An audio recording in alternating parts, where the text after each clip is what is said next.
السلام عليكم ورحمة الله وبركاته. بسم الله والصلاة والسلام على أشرف الأنبياء والمرسلين سيدنا محمد وعلى آله وصحبه أجمعين.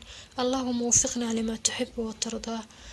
ولا لا شرفت له كنا وضع هذا من البوجكتان كنا سود هذا channel كنا هدي إلهي كران نقضه مقال كم حربين أو هلا دعاء على نهران channel كأسو قليلين أهنا دعاء أنا وباهي بدن هاي haddii la dhihi lahaa guud ahaan ducooyinka jiro oo dhan hal mid ah ka qaado ducadan ayaan anigu dooran lahaa.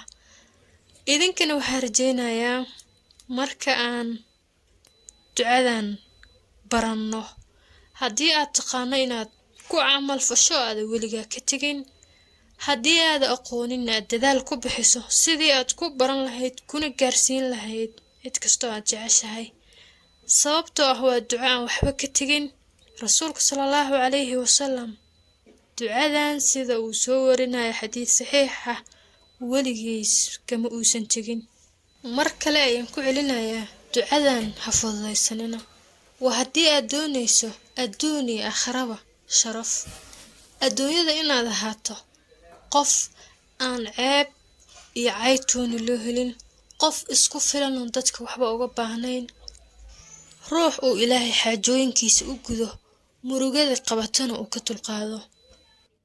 waatan ducada اللهم إني أسألك العفو والعافية في الدنيا والآخرة. اللهم إني أسألك العفو والعافية في ديني ودنياي وأهلي ومالي. اللهم استر عوراتي وآمن روعاتي. اللهم احفظني من بين يدي ومن خلفي وعن يميني وعن شمالي ومن فوقي، وأعوذ في عظمتك أن أقتال من تحتي. ونقولنا اللهم إني أسألك العفو والعافية في الدنيا والآخرة. اللهم إني أسألك العفو والعافية في ديني ودنياي وأهلي ومالي. اللهم أستر عوراتي وآمن روعاتي. اللهم احفظني من بين يدي ومن خلفي وعن يميني وعن شمالي ومن فوقي، وأعوذ في عظمتك أن أقتال من تحتي. معناها ducadan waxaa ka mid ah ereyada ku jira اللهم إني أسألك العفو والعافية. cafwa waan wada garanaynaa, caafiya markaan u imaano waa wax walba uu bini'aadan u baahdo, haddii aakhiro tahay iyo haddii adduun tahayba. ereygaas oo keliya ayaa qofka ugu filan duco. xadiis laga warinayo cabaas rasuulka sallallahu alayhi wasallam adeerkiis wuxuu soo wariyay in uu yiri duco ibaro uu ku yiri dheh اللهم إني أسألك العافية.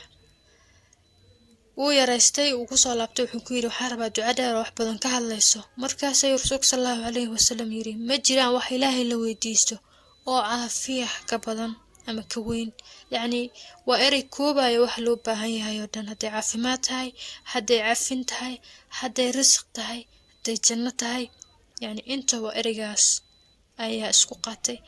ducada marka macnaheeda haddii aan mid mid u safirno waxay leedahay sidaan: allow cafi iyo caafimaad baan kaa baryay adduun iyo aakhiraba. allahayow cafi iyo caafimaad baan kaaga baryay diinteyda iyo ehelkayga iyo adduunyadeedaba. allahayow ceebteyda astur oo kurbada iga fayd, oo xafid ciddii aan mas-uul ka ahay iyo maalkaygaba. allahayow iga ilaali horay iyo gadaal, midigta iyo bidixdaba. allahayow waxaan kaa magan galayaa in hoosteyda la iga gaaro oo waxyeelo iiga timaado. waa duco aan waxba ka tegin. waxaan ugu baahi badannahay caafinta oo ilaahay qofkuu cafiyo adduun iyo aakhiraba siduu rabo uu helaa. caafimaadka waan jecelnahay, cuduradiina waa ay bateen.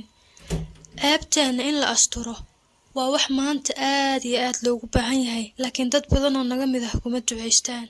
ceebta waxay u kala baxdaa labo: mid aan wada naqaano ee qofka sharafkiisu ay wax gaaraan ah, taasna waa nabar haddii uu kugu dhaco aan laga bogsoonin. waxaa kaloo ceeb ah in baahidaada uu ilaahay bannaanka u soo saaro. haddii kurbada ku qabato uu ilaahay kaa faydo arrimahaaga kuu hagaajiyo, bini'aadanka ma ogaan karaan dulduleeladaada iyo meelaha aad ka nugushahay. taasna waa asturaad uu ilaahay bixiyo. haddii qofka la cafiyo oo caafimaad la siiyo oo risqiga loo waasiciyo oo ceebihiisa la asturo oo horay iyo gadaal iyo dhinacyada iyo meel kasta oo uu shar kaga imaan kara laga xiro, wuxuu qofkaas ka fikiraa ee ka dhiman waa uun ehelkiisa iyo cidda uu mas-uulka ka yahay. haddana haddii loo xifdiyo maalkiisii, awlaadiisii, waalidkiisii, reerkiisii, raaxada la sheegaba waa uun intaas. ducadan marka waxaa lagu dalbanayaa nolosha caynkaas ah. waa ducadii nabi maxamed sallallahu calayhi wasallam uusan ka tegi jirin. waxaan ilaahay ka baryaynaa in uu na waafajiyo nagana aqbalo. idinkana waxaa idin rajaynayaa inaad juhdi ku bixin doontaan sidii aad ku baran lahaydeen. muuqaalkeena intaas ayuu ku egyahay. wasalaamu calaykum waraxmatullaahi wabarakaatu.